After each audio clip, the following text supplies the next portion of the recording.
Yes people, good morning, good evening, good afternoon. कैसे हो आप सभी? मुझे उम्मीद है आप बहुत अच्छे हो। अगर आपको बता दूं, मैं भी यहाँ पे बहुत अच्छा हूँ। जो हमने सीए फाउंडेशन के लिए क्लास ली थी, क्लास फर्स्ट, उसी की कंटिन्यूशन में सेकंड वीडियो है।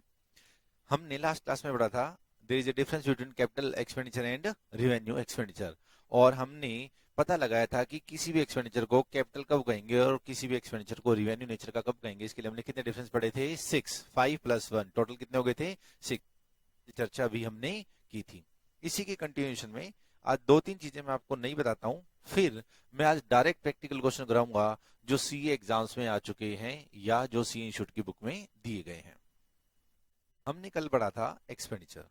There are two type of expenditure, one is of capital nature and second is of revenue nature. इसके हमने डिफरेंस भी कर लिए थे।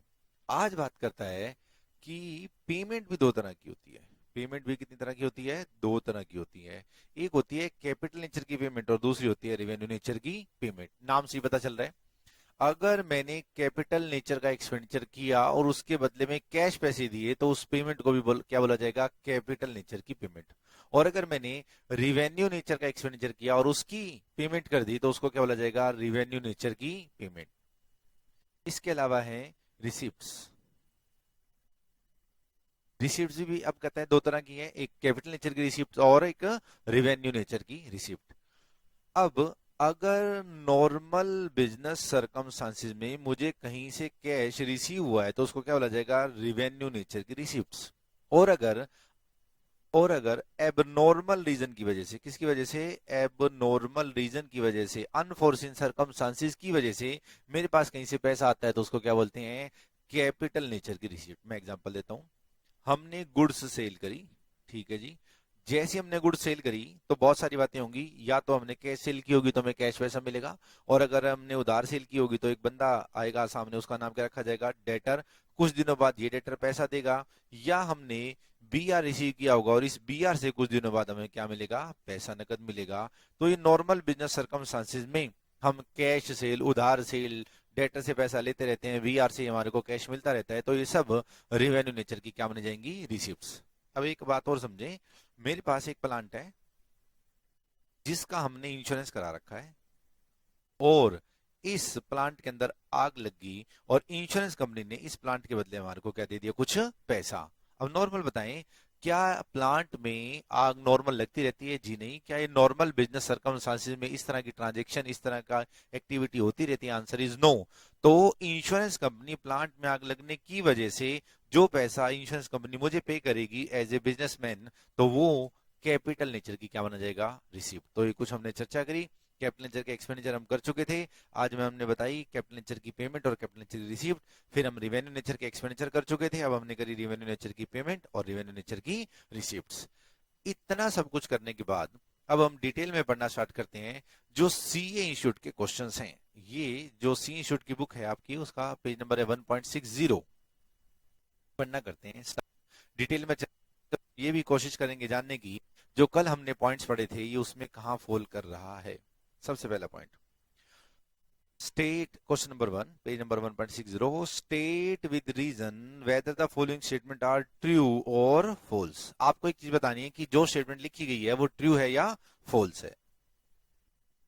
Point number 1, overall expenses of second hand machinery purchased. मैंने क्या करा जी? सेकंड हैंड मशीन परचेज करी।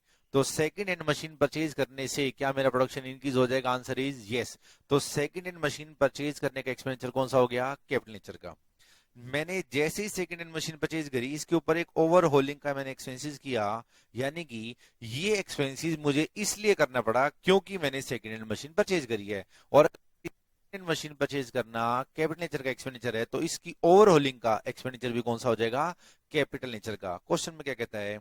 Are revenue expenditure. तो ये स्टेटमेंट होगी आपकी फॉल्स, ये सच नहीं है। सेकंड हैंड मशीन खरीदी, कैपिटल नेचर का एक्सपेंडिचर, इसके ऊपर जितने भी खर्च जाएंगे वो सब भी कौन से कहलाएंगे? कैपिटल नेचर के एक्सपेंडिचर। में आपको रिवाइज करा देता हूं। हमने 6 डिफरेंस पढ़े थे, 5 + 1। ये जो लास्ट वाला 6 पॉइंट है ये वही है। अगर मैं एक एक्सपेंडिचर करूं जिसकी वजह से दूसरा करना पड़ जाए तो दूसरे क्या होगा? जो पहले का है। जी हाँ। Point number 2, money spend to reduce working expenses. Future में क्या हुआ, हमारे वर्किंग एक्सपेंसेस क्या हो गए, डिक्रीज। तो ऐसा हमने पहले ही क्या था, हमने कोई एक्सपेंडिचर किया जिससे फ्यूचर में हमारी कॉस्ट क्या हो जाएगी, डिक्रीज। अगर फ्यूचर में हमारी कॉस्ट डिक्रीज हो जाएगी तो कौन सा एक्सपेंडिचर होगा, वो कैपिटल नेचर का। तो पॉइंट नंबर 2 पढ़ते हैं, money spend for to reduce working expenses is revenue expenditure. ये भी फॉल्स बोल रहा है, क्योंकि अगर मेरे फ्यूचर में वर्किंग एक्सपेंसेस रिड्यूस हो रहे हैं तो एक कैपिटल नेचर का खर्चा है, इसकी वजह से फ्यूचर में कॉस्ट क्या हो रही है, decrease. Point number 1 finish, point number 2 finish. Point number 3 पे आते हैं, legal fee to acquire property. हमने क्या परचेज करी है, एक प्रॉपर्टी। इस प्रॉपर्टी को जब हम परचेज करेंगे तो कौन से नेचर का एक्सपेंडिचर, कैपिटल नेचर का। इस प्रॉपर्टी की रजिस्ट्री जब मैं अपने नाम कराऊंगा तो उसको बोल रहा है लीगल फीस, तो ये एक्सपेंडिचर भी कौन सा होगा, जो प्रॉपर्टी का नेचर है, प्रॉपर्टी है कैपिटल नेचर की, तो इसकी लीगल फीस भी कौन सी हो जाएगी, कैपिटल नेचर की, इज कैपिटल एक्सपेंडिचर। अब की बार ये भाई सच बोल रहा है, this is true. Point number 4, amount spent as lawyer fees to defend issue against claiming that the firm's factory site belonging to plaintiff land is capital expenditure। मैं पहले इस क्वेश्चन को आपको समझाता हूँ, फिर आप मुझे मुझे उम्मीद है आप ध्यान से सारी वीडियो देख रहे होंगे और सब एक्सपेंसेस की चर्चा हम करते रहेंगे। हम पढ़ रहे हैं पॉइंट नंबर 4। पॉइंट नंबर 4 क्या कहता है, पॉइंट नंबर 4, पॉइंट नंबर 4 क्या कह रहे हैं, मान लीजिए मेरे पास कोई लैंड है, मेरी है ये लैंड, मैंने परचेज कर रखी है। किसी थर्ड पार्टी ने मेरे ऊपर केस कर दिया और कहता है कि भैया ये लैंड मेरी है। इस बात का कोर्ट के अंदर क्या चल रहा है, केस। अब केस मैं तो लड़ूंगा नहीं, मेरी जगह कौन लड़ेगा, एडवोकेट। और एडवोकेट फ्री में तो आएगा नहीं, एडवोकेट अपनी क्या लेगा, फीस। अब क्वेश्चन उठता है, क्या ये एडवोकेट को जो हमने फीस दी है ये कैपिटल नेचर की है या रेवेन्यू नेचर की है। अब याद करें, मैंने आपको बताया था कोई भी एक्सपेंडिचर कैपिटल नेचर का रेवेन्यू डिसीजन फर्स्ट 3 पॉइंट से हो जाएगा। पहला पॉइंट क्या था, अगर प्रोडक्शन इंक्रीज हो रहा है तो कैपिटल। क्या इस एडवोकेट की फीस से प्रोडक्शन इंक्रीज हो रहा है, आंसर इज नो। दूसरा पॉइंट था, अगर इसका यूज मोर देन 1 ईयर हो, आंसर इज अगेन नो। क्या इससे फ्यूचर में कॉस्ट डिक्रीज या एफिशिएंसी इंक्रीज होगी, आंसर इज अगेन नो। तो ये मेरा रिवेन्यू नेचर का एक्सपेंडिचर हो गया। बच्चे पता है क्या कहते हैं, बताता हूं मैं आपको क्या कहते हैं। पहले क्वेश्चन पढ़ते हैं, amount spent as lawyer fees to defend issue claiming that firm's factory, हमारी फर्म की factory site belonging to plaintiff is a capital expenditure। कह रहे हैं जो हमने एडवोकेट को फीस दी कैपिटल नेचर का एक्सपेंडिचर है। बच्चे कहेंगे कि जो है ना हमारे ऊपर केस तो कभी होता है। मैंने फिर आपको याद दिलाया था कि डिसीजन फर्स्ट 3 पॉइंट्स हो जाएंगे, प्रोडक्शन इंक्रीज हो रहा है कि नहीं हो रहा, बेनिफिट मोर देन 1 ईयर मिल रहा है या नहीं मिल रहा, फ्यूचर में कॉस्ट डिक्रीज हो रही है या नहीं हो रही है, और फ्यूचर में एफिशिएंसी इंक्रीज हो रही है या नहीं हो रही। इन पहले 3 पॉइंट में ये कहीं बिलोंग नहीं कर रहा, तो ये रिवेन्यू नेचर का एक्सपेंडिचर है। और क्वेश्चन में कहता है इज ए कैपिटल एक्सपेंडिचर, तो ये क्या होगी, statement false. Point number 5, point number 5 भी बड़ा इंटरेस्टिंग है, पहले मैं है। पॉइंट नंबर 5 देखें,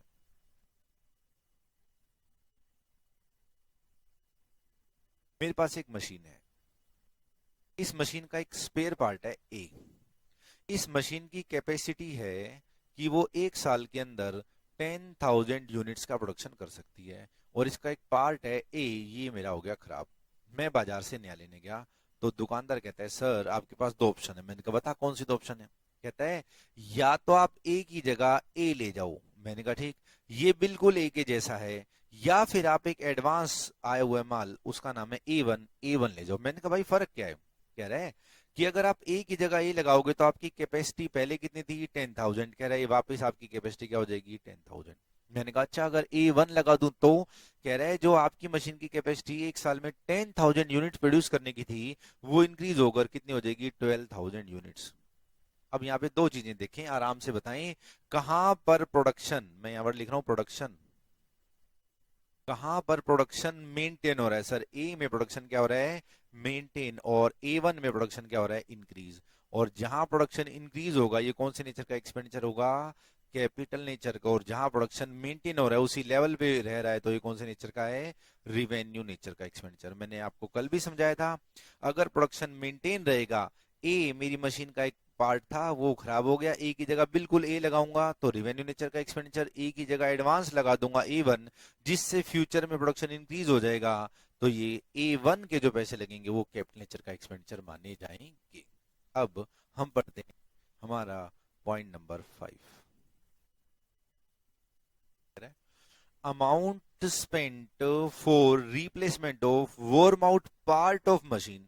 worm out part of machine, मेरी एक मशीन का एक पार्ट था वो खराब हो गया, मैंने रिप्लेस कर दिया।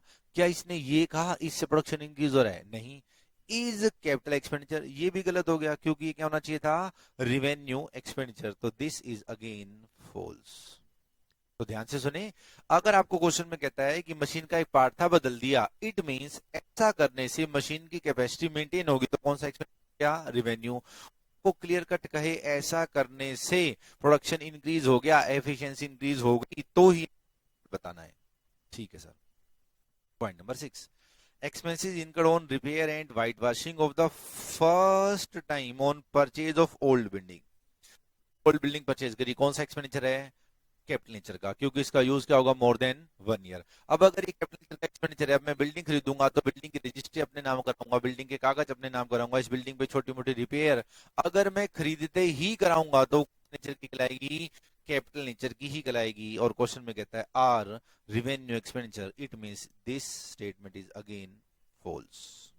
Point number 7, expenses in connection with obtaining a license for running the cinema hall।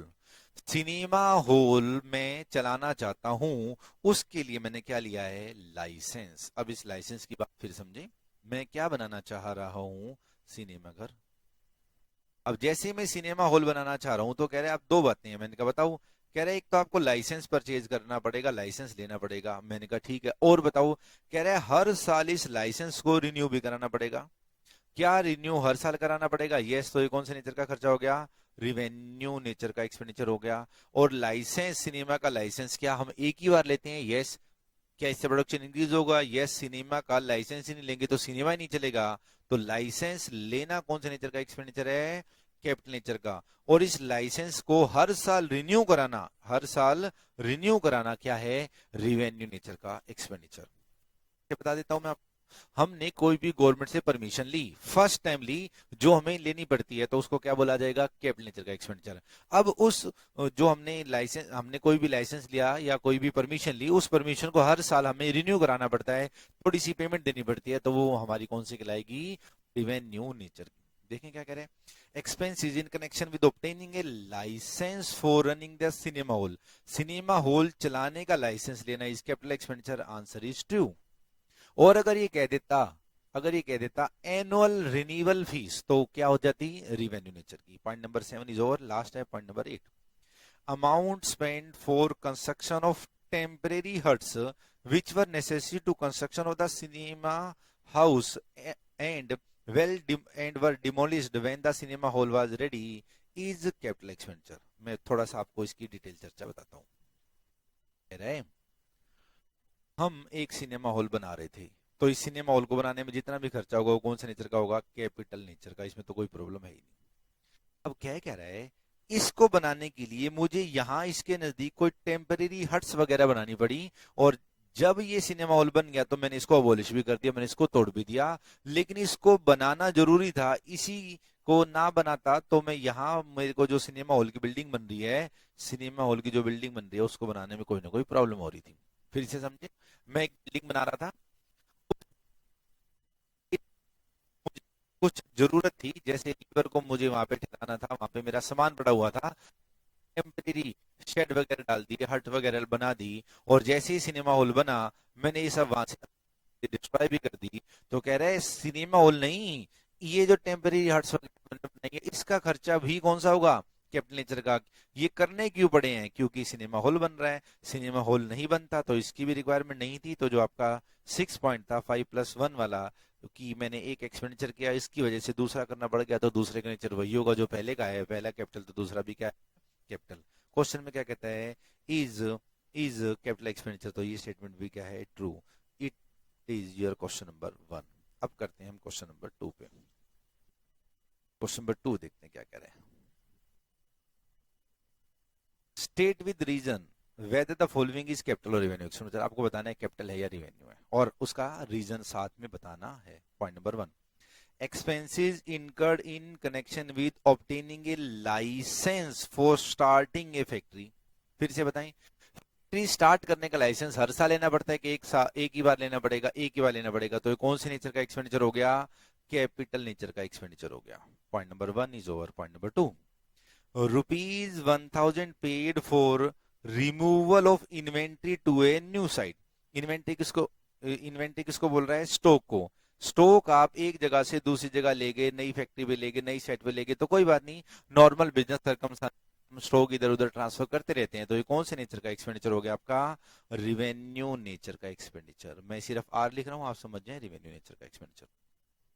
Point number 3, ring and piston of a engine. एक इंजन है, उसके रिंग और पिस्टन मैंने चेंज कर दिए, were changed at a cost of rupees 5000, और इसकी cost कितनी लगी जी? 5000। उसके बाद वाले जो वर्ड हैं बहुत अच्छे लिखे हुए हैं, क्या कह रहे हैं?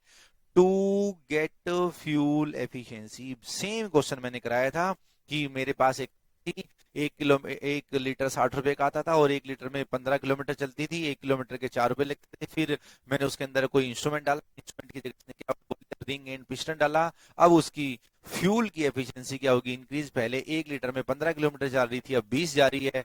पहले 60 रुपए में 15 किलोमीटर चलती थी, अब 60 रुपए में 20 किलोमीटर चलेगी। आपको सेम एग्जांपल याद होगा। तो ये कौन सा एक्सपेंडिचर हो गया? कैपिटल नेचर का एक्सपेंडिचर हो गया। Point number 3 is over. Point number 4। Point number 4 एक मिनट बात बताता हूं। ए फैक्ट्री, पॉइंट नंबर 5 कर रहे हैं। Factory shed was constructed at a cost of ₹1 lakh. A sum of ₹5000 has been incurred in the construction of temporary huts for storing building material. ये अभी अभी हमने बताया था कि मैं एक बिल्डिंग बना रहा था, तो मुझे कुछ माल, टेम्परेरी कमरे, हट्स वगैरह दिए, शेड वगैरह दिए। एक बिल्डिंग बनेगी, मैं उसको भी वहां से एक्सपेंडिचर। अब बचा पॉइंट नंबर 4 समझने की करें कोशिश। मैं हूं बिजनेस, मैं गया MTNL के पास, महानगर टेलीफोन निगम लिमिटेड के पास। मैंने कहा साहब मेरे फोन का कनेक्शन करा दो। लैंडलाइन फोन की बात कर रहा हूं मैं। और इन्होंने कहा कि आप 2000 रुपए सिक्योरिटी दो और आपका हर महीने क्या आएगा? रेंट। जितना आप यूज करोगे उसके हिसाब से आपका क्या आएगा? रेंट। मैंने कहा ये 2000 किस चीज के? कह रहा है ये 2000 रुपए सिक्योरिटी के। मैंने कहा इसका करोगे क्या? कह रहा है कि अगर आपका रेंट आए और आप अपना बिल ना पे करो, जो पोस्टपेड बिल होता है आपके बिल का, टेलीफोन का, वो अगर आप पे ना करो तो हम सिक्योरिटी में से एडजस्ट कर लेंगे। मैंने कहा मैं हमेशा पे करता रहूं तो? कह रहे हैं सर जिस दिन आप ये लैंडलाइन फोन हटवाओगे ना, उस दिन आपकी सिक्योरिटी वापस। फिर से समझे, मैं टेलीफोन लगवाने गया, टेलीफोन वालों ने, एक्सचेंज वालों ने 2000 रुपए किस चीज के रख लिए? सिक्योरिटी के। कह रहे हैं आप टाइम पे बिल भरते रहोगे तो सिक्योरिटी आपकी है, जिस दिन कनेक्शन हटवाओगे उस दिन अपनी सिक्योरिटी का ले जाना वापिस। क्वेश्चन है कि भाई ये सिक्योरिटी का जो 2000 रुपए मैंने पे किया है महानगर टेलीफोन निगम लिमिटेड MTNL को, ये कौन से नेचर का एक्सपेंडिचर है? कैपिटल नेचर का या रिवेन्यू नेचर का? क्या आपको क्वेश्चन समझ में आ गया? हाँ सर। सर टेलीफोन का कलेक्शन लगवा रहे थे, सिक्योरिटी का हमने 2000 रुपए जमा करा दिया, जिस दिन कनेक्शन हटवाएंगे सिक्योरिटी वापस मिल जाएगी, बिल हम पे नहीं करेंगे तो सिक्योरिटी में से एडजस्ट कर लेंगे। क्वेश्चन समझ में आ गया? सिक्योरिटी कौन एक्सपेंडिचर है, कैपिटल या रिवेन्यू? आराम से सोचें और सोच के बताएं। सही जवाब, ये आपका एक्सपेंडिचर ही नहीं है। ये आपका एक्सपेंडिचर ही नहीं है। रिवेन्यू और कैपिटल की तो बात ही नहीं आएगी, क्योंकि ये तो मैंने सिर्फ क्या पे किया है? एडवांस। जिस दिन मैं टेलीफोन हटवाऊंगा उस दिन वापस मिल जाएगा, तो ये मेरा खर्चा ही नहीं है, तो मुझे कभी ना कभी क्या मिल जाएगा? वापस। ये तो मैंने सिर्फ सिक्योरिटी के रूप में जमा करवाया है। ये आपका हो गया point number 4, money paid for महानगर टेलीफोन निगम लिमिटेड। ये हो गया क्वेश्चन नंबर 2। फिर बात करता है क्वेश्चन नंबर 3 की। क्वेश्चन नंबर 3 पढ़ना करते हैं start. Good picture limited constructed cinema house and incur the following expenditure during the first year ending 31 March 2016। ठीक है जी। Second hand furniture worth ₹9000 was purchased. Repainting of furniture cost ₹1000. The furniture was installed by own workmen. Wages were ₹2000. बताना क्या इसके अंदर? इसके अंदर बताना है point out how would you classify the above item. कह रहे इसमें अबव आइटम का करोगे क्या? मैंने कहा लो अभी बताते हैं। हमने क्या परचेज करा? Second hand furniture. कौन से नेचर का एक्सपेंडिचर हो गया? कैपिटल नेचर का। फर्नीचर खरीदते ही मैंने इसको पेंट दोबारा से करा दिया, तो ये भी कौन से नेचर का एक्सपेंडिचर हो गया? कैपिटल नेचर का। फर्नीचर इंस्टॉल करने के लिए वर्कर को मैंने पैसे दिए, ये पैसे भी कौन से नेचर के हो गए? कैपिटल नेचर के एक्सपेंडिचर हो गए। तो ये आपके पैसे हो गए 9,000 plus 1,000 plus 200, this comes to 10,000 10 200। ये सारे के सारे पैसे किसके अंदर प्लस कर दिए जाएंगे? फर्नीचर के अंदर प्लस कर दिए जाएंगे। और आपका फर्नीचर अब कितने का काउंट होगा? 10,200 का। अगला क्वेश्चन, अगर आपको फर्नीचर पर डेप्रीशिएशन लगाना हो तो डेप्रीशिएशन किस फिगर पे लगेगी? Answer is 10,200। अगला पॉइंट, expenses in connection with obtaining a licence for running the cinema worth ₹20,000। मैंने पहली बार सिनेमा रन करने का लाइसेंस लिया, तो कौन से नेचर का एक्सपेंडिचर है ये? कैपिटल नेचर का।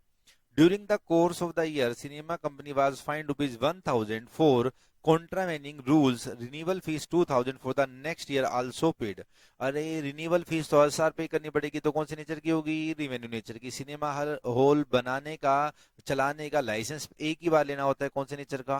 कैपिटल नेचर का। बीच में कोई एक पंगा और बच गया, क्या? कि हमने कोई फाइन इम्पोज किया है। अब सोच के बताएं, मुझे सोच के बताएं, क्या फाइन? फ्यूचर में प्रोडक्शन इंक्रीज होगा? Answer is no. क्या फ्यूचर में कॉस्ट डिक्रीज होगी? Answer is again no. क्या इसका जो बेनिफिट है मोर देन 1 ईयर होगा? Answer is no. हर जगह नो है, तो ये फाइन भी कौन से नेचर का हो गया? आपका रिवेन्यू नेचर का। क्या हो गया? Expenditure. Point number 3, fire insurance ₹1,000 was paid on 1st October 2015 for 1 year। बड़ा आसान सा पॉइंट है। क्वेश्चन ध्यान से देखें, हमारा फर्स्ट ईयर का 2016। अगर हमारा फर्स्ट ईयर 31 मार्च 2016 को एंड हो रहा है, तो शुरू कब हुआ होगा? 1 अप्रैल 2015 से ये स्टार्ट हुआ होगा। और हमने इंश्योरेंस प्रीमियम कब पे करा है? 1 अक्टूबर 2015। और मैंने इंश्योरेंस प्रीमियम पे कर दिया ₹1,000 का, और ये 1 साल के लिए पे कर दिया। अब ध्यान से देखें, इस 1 साल में से, इस 12 महीने में से अक्टूबर, नवंबर, दिसंबर, जनवरी, फरवरी, मार्च, 6 महीने तो मेरे करंट ईयर में आ रहे हैं।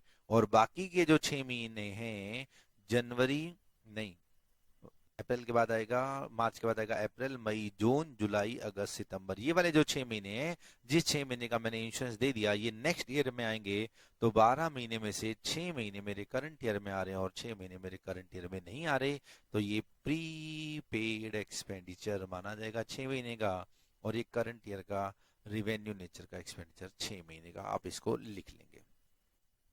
नेक्स्ट पॉइंट क्या कहता है? नेक्स्ट पॉइंट क्या कहता है जी? सेम पॉइंट है पहले जैसा। Temporary huts were constructed costing ₹1,200। They were necessary for construction of the cinema. They were demolished when the cinema was ready. तो सिनेमा घर की बिल्डिंग बनाने के लिए मैंने कंस्ट्रक्शन करी, किस चीज की? टेम्परेरी हट्स की। तो इसका नेचर वही होगा जो सिनेमा का है, सिनेमा कैपिटल, तो ये भी capital. Question number 1 is over, question number 2 is over, question number 3 is over. बारी आती है क्वेश्चन नंबर 4 की। क्या कहता है? State with reason how would you classify following item of expenditure. मैंने कहा बता। Overhauling expenditure this for engineer of the motor car to get better fuel efficiency. बहुत बार हो चुका, फ्यूचर मेरी एफिशिएंसी इंक्रीज हो रही है, कौन से नेचर का एक्सपेंडिचर? कैपिटल नेचर का expenditure. Point number 2, inauguration expenses of 25 lakh incurred for opening a new manufacturing unit of an existing business. इसको थोड़ी सी डिटेल में बताता हूं आपको।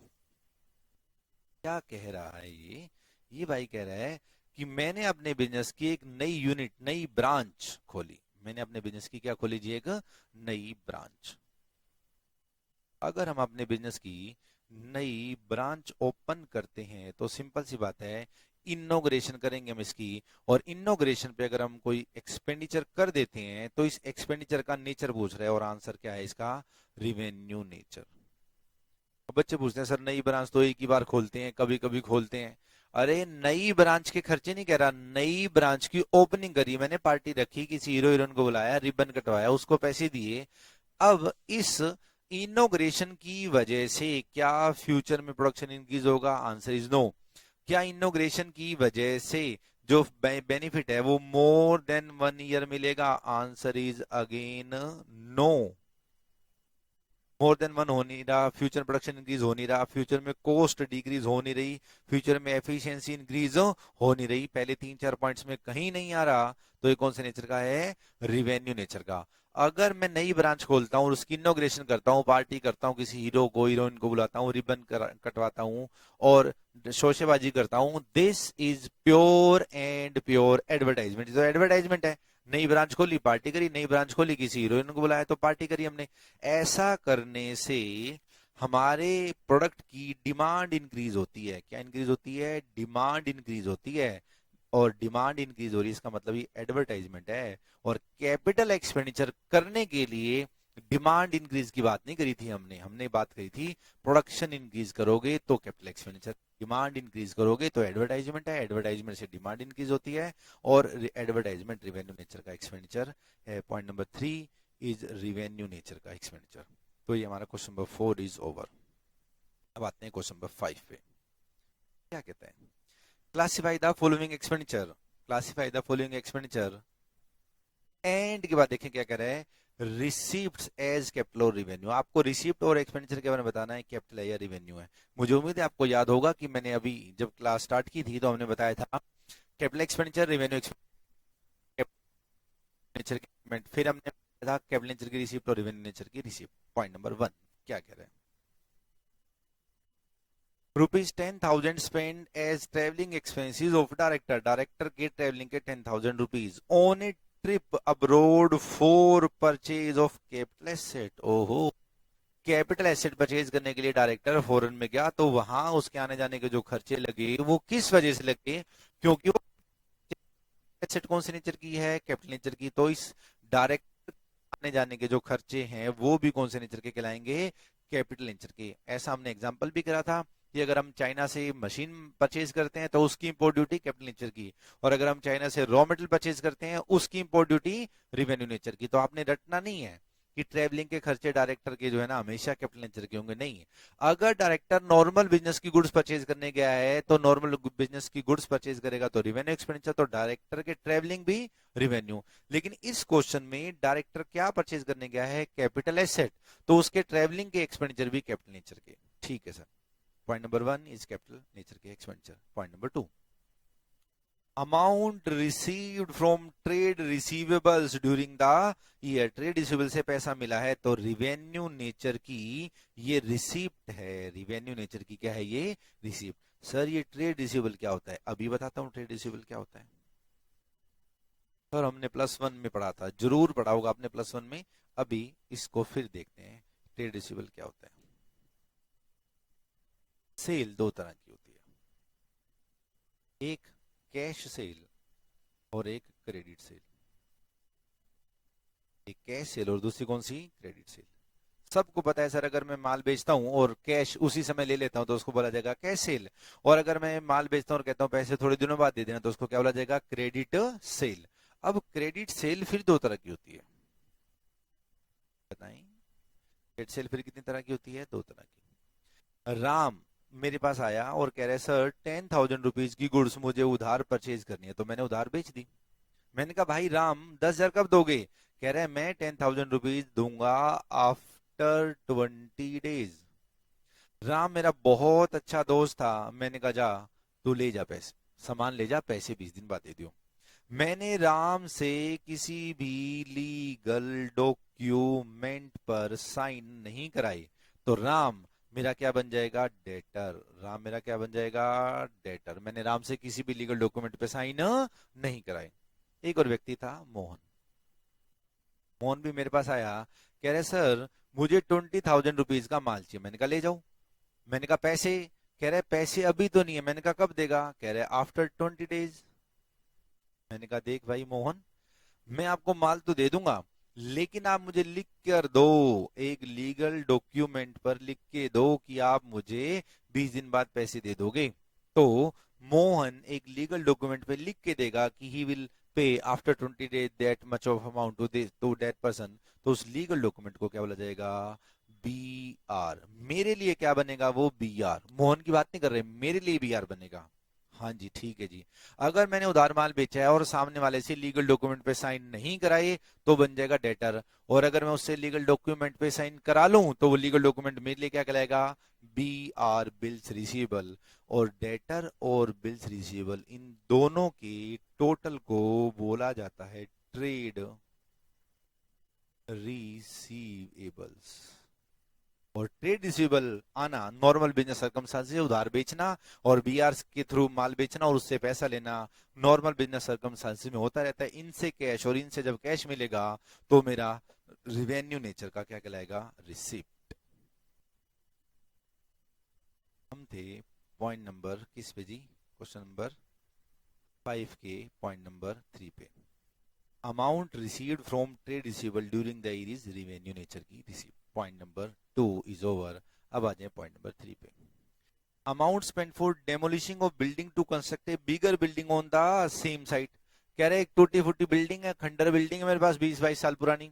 अब मैं उस बिल्डिंग की जगह नई बिल्डिंग बनाना चाह रहा हूं तो पहले तो पुरानी बिल्डिंग तोड़नी पड़ेगी। तो पुरानी बिल्डिंग को तोड़ने को कह रहा है डिमोलिश करना। तो इसके खर्चे भी तो जो लगेंगे वो भी कौन से नेचर के होंगे, कैपिटल नेचर के। क्योंकि इसको क्यों तोड़ना पड़ रहा है, क्योंकि मुझे वहां पे नई बिल्डिंग बनानी है। नई बिल्डिंग कैपिटल नेचर की, तो उस नई बिल्डिंग को बनाने से पहले जो पुरानी बिल्डिंग मैंने तोड़ी है उसको तोड़ने के जो खर्चे हैं डिमोलिशिंग के, वो भी मेरे कैपिटल नेचर के।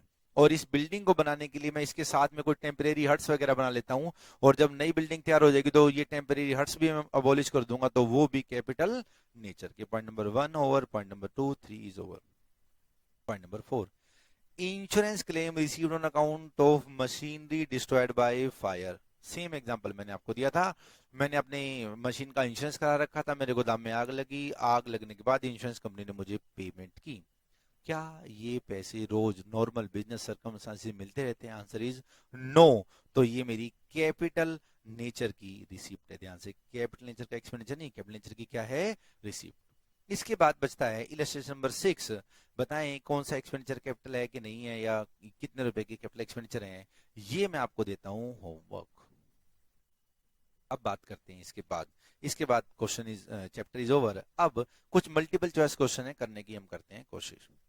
Money spend ₹10,000 as travelling expenditure of a director on a trip abroad to purchase. के बाद क्या कह रहा है, capital asset is capital expenditure है, हमने पहले भी किया था। Question number 2, amount spend ₹5,000 spend as lawyer fee to defend a suit claiming that firm factory site belonging to plaintiff, ऐसा हमने पहले भी करा था। ये मेरा है रिवेन्यू एक्सपेंडिचर। अगर मैं केस जीत जाऊंगा तो मुझे कोई फायदा थोड़ी ना होगा, मेरे ऊपर किसी ने झूठा केस कर रखा है कि भैया जिस बिल्डिंग को आप यूज कर रहे हो ना वो मेरी है। तो मैं जो कलर उसको लॉयर को जो मैं फीस दूंगा वो मेरी रिवेन्यू नेचर की फीस है। एंट्रेंस फीस, किसकी बात कर रहे हैं जी, एंट्रेंस फीस। एक बार बताएं, एंट्रेंस फीस के नाम से पता चल रहा है एंट्रेंस फीस तो एक ही बार लगेगी जब मैं एंट्री करूंगा।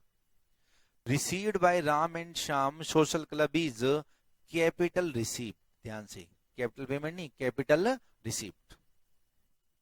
यहाँ लिखा भी हुआ है कैपिटल एक्सपेंडिचर, कैपिटल एक्सपेंडिचर मत कर देना। देखो क्या लिखा हुआ है, entrance fee received by Ram and Shyam social club. मैं Ram and Shyam social club की तरफ से बात कर रहा हूँ, हमें एंट्रेंस फीस मिली है, तो ये हमारे लिए क्या है, capital received. Point number 4, subsidy of ₹40,000 received from government for working capital by manufacturing concern is. अब हुआ क्या, गवर्नमेंट ने हमारे को वर्किंग कैपिटल करने के लिए क्या दिया है, कोई सब्सिडी। तो वर्किंग कैपिटल की सब्सिडी क्या कहलाती है, रिवेन्यू रिसीव्ड।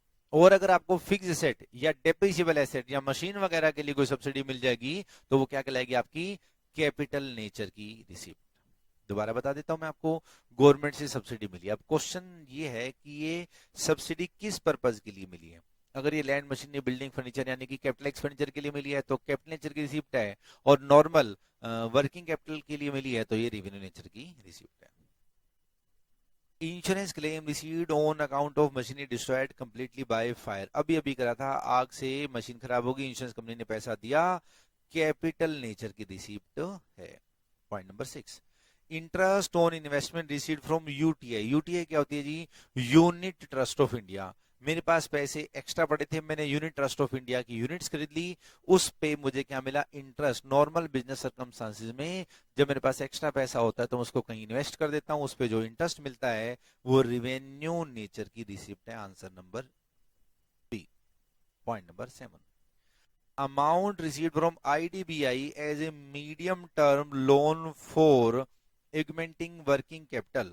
वर्किंग कैपिटल के लिए मुझे कहीं से क्या मिल गया, मीडियम टर्म मैंने क्या लिया है, लोन। अरे सामने वाले ने मेरे को क्या दिया है, लोन। लोन के बदले मुझे क्या मिला होगा, कैश पैसा। ये लोन मुझे कब वापस करना है, मीडियम टर्म के बाद। मीडियम टर्म होता है 3 to 5 years के बाद मुझे पैसा वापस देना है। तो ये रिसिप्ट है पहली बात तो, और ये कौन से नेचर की रिसिप्ट है, कैपिटल नेचर की रिसिप्ट है। Question number 7 is over. Question number 8, revenue from sale of product ordinary is reported as part of earning in the period in which sale is made। बात भी ठीक है sir, ये क्या कह रहे हैं। हालांकि क्वेश्चन उनसे रिलेटेड नहीं जब तक हम पढ़ रहे थे, इसकी चर्चा एक मिनट बात करते हैं। मैं पहले क्वेश्चन नंबर 9 आपको कंप्लीट करा देता हूं।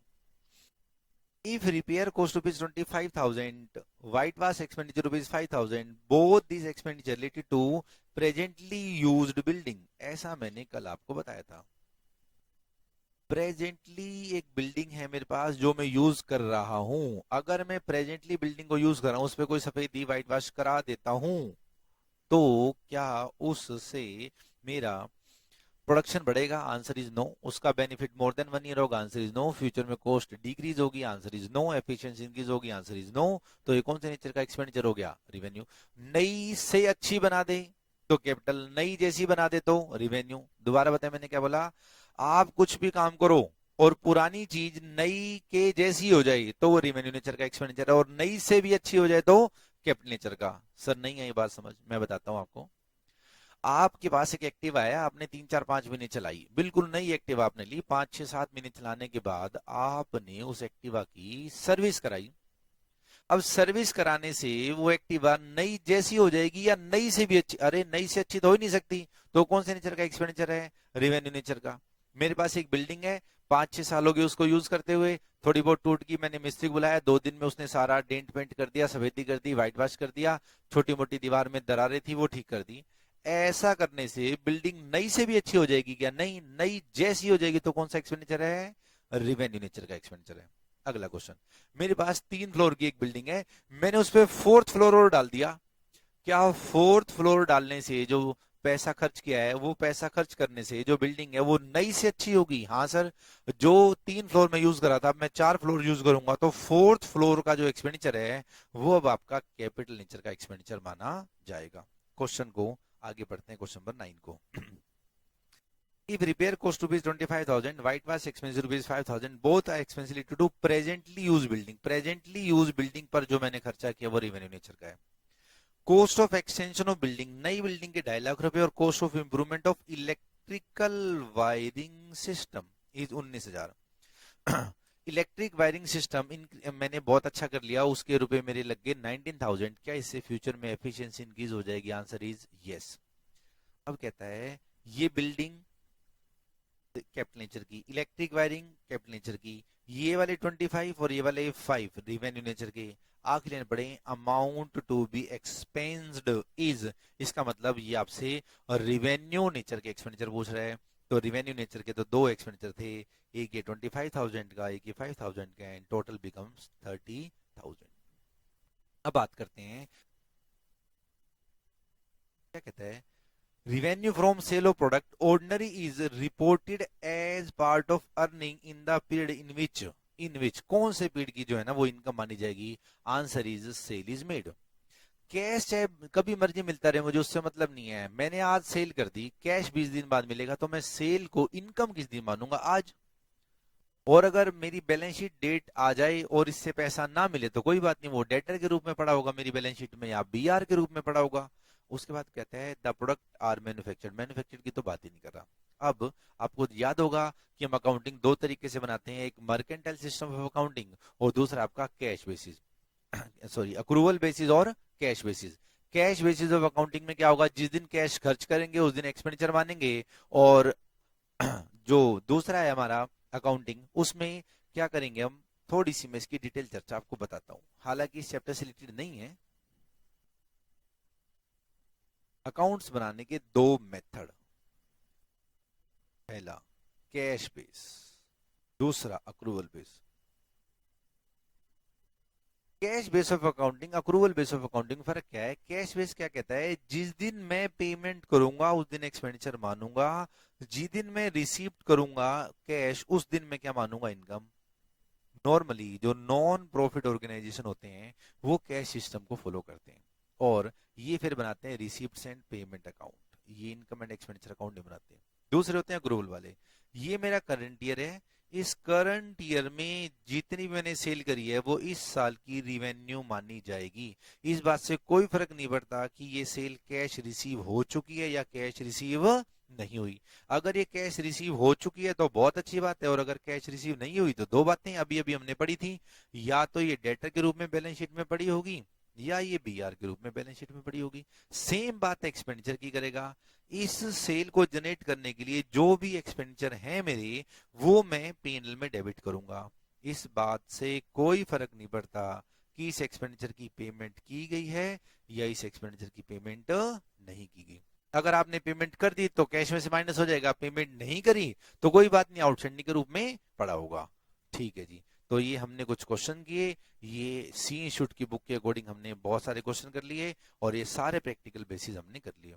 अब क्लास खत्म करने से पहले मेरी आदत है सब कुछ आपको क्या कराने की, रिवाइज। अभी तक जो भी हमने पढ़ा है उन सबको क्या करते हैं, रिवाइज। मैंने सारे नोट्स हटा दिए, आप सभी बच्चों ने सिर्फ मेरी तरफ देखना है।